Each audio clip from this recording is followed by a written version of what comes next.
because I'm using the leading rein to lead him there. And then, yeah, that wasn't nice, but the other ones were nice. I get a little tighter, slowly and slowly. He goes up with his nose and come right back down.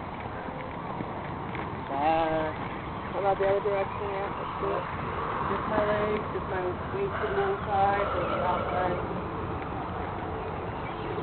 Again. Slowly, slowly. That's not bad. He's going to his right. He's going to his right side a little bit. Back down.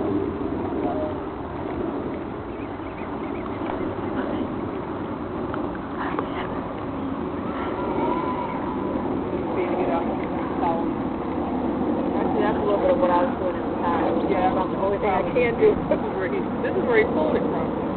And eventually,